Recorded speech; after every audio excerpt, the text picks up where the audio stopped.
Sore kawan-kawan, jumpa lagi di channel Daya Tokel. Ya, salam petani milenial.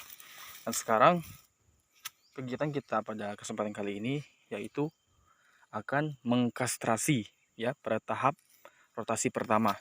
Untuk kastrasi kelapa sawit pada tanaman belum menghasilkan ya jenis TN1 ya, TN1 yang berada di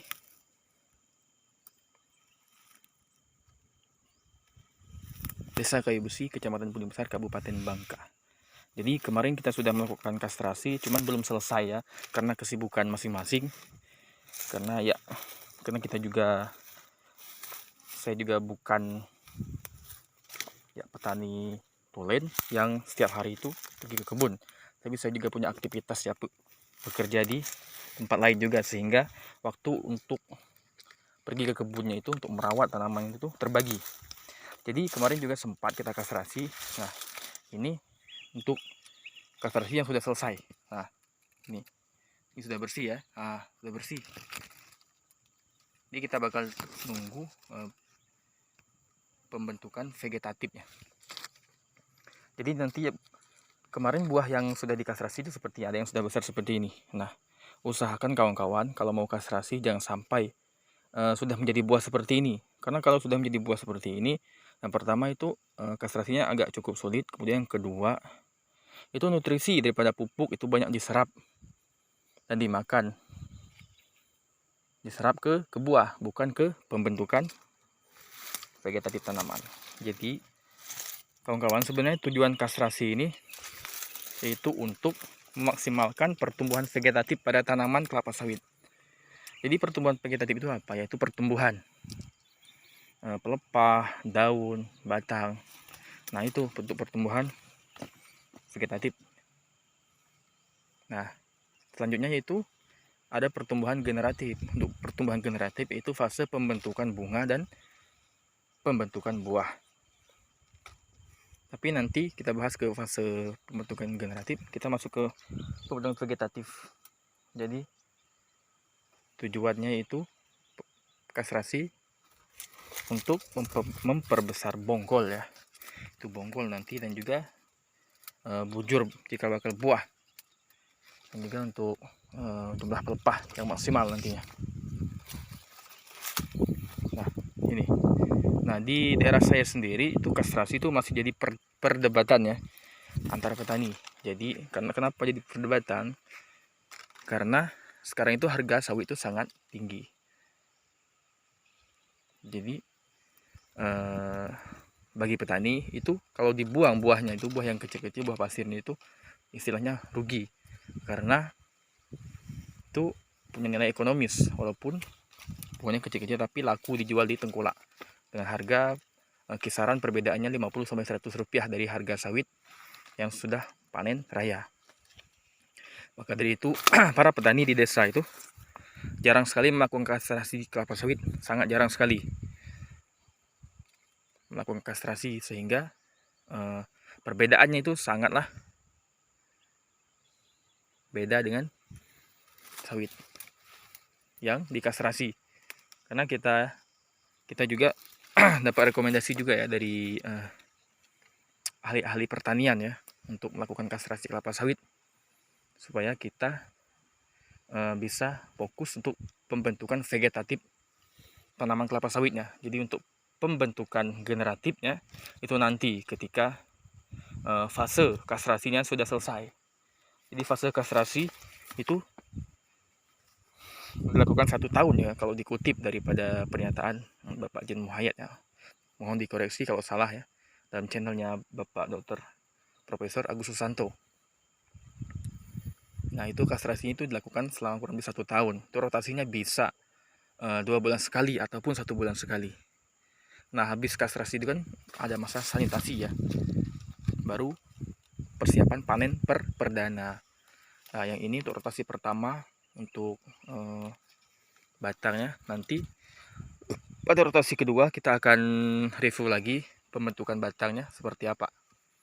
Dan sekarang kita akan melanjutkan kastrasinya.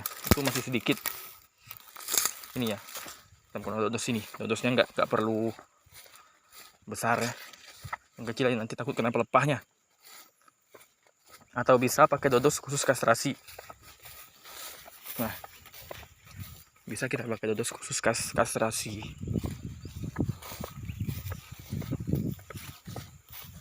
Nah, ini juga kemarin sudah selesai di kastrasi.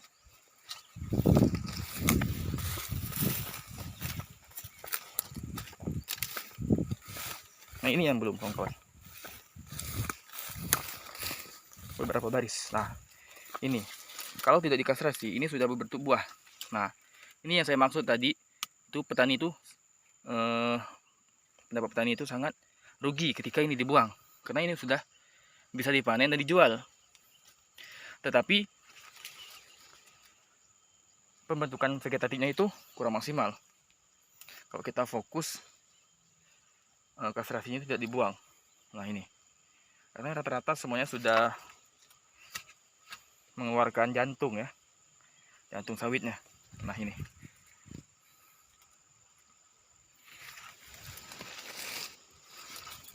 dan di depan juga sudah berbuah juga. Ini. Nah, ini baru pembentukan kastrasi tahap 1. Ini rata-rata semuanya sudah berjantung. Lalu kita akan melakukan kastrasi. Nah, ini saya lihat rata-rata sudah berjantung. Tapi kita tidak mau, kita mau ikut rekomendasi para ahli, karena kita sebagai petani milenial.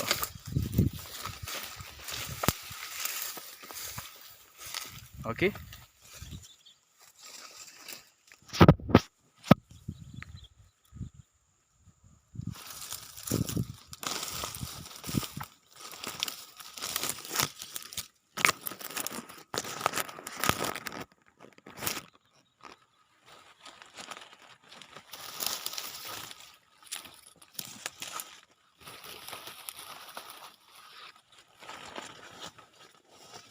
Oke, lakukan kastrasi.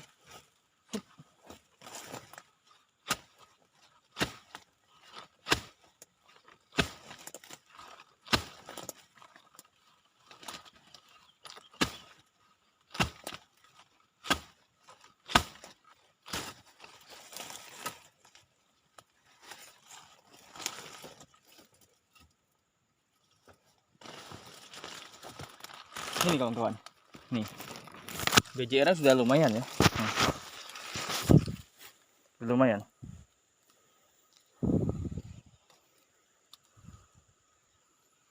Tapi tetap kita kastrasi. Nanti kita lihat hasilnya.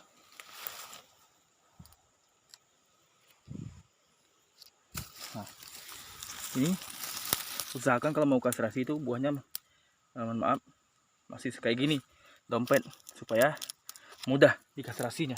Nah, seperti ini. Kalau sudah bentuk buah kayak gini, itu sudah nutrisinya sudah banyak terserap. Lagi kita baru selesai pemupukan. Ini. Oke, kawan-kawan. Sip. Nah, nanti ketika sudah selesai dan untuk rotasi kastrasi tahap berikutnya, saya akan review lagi. Oke, sampai jumpa kawan-kawan. Mau kerja dulu ini. Oke, siap. Sampai jumpa. Salam petani milenial.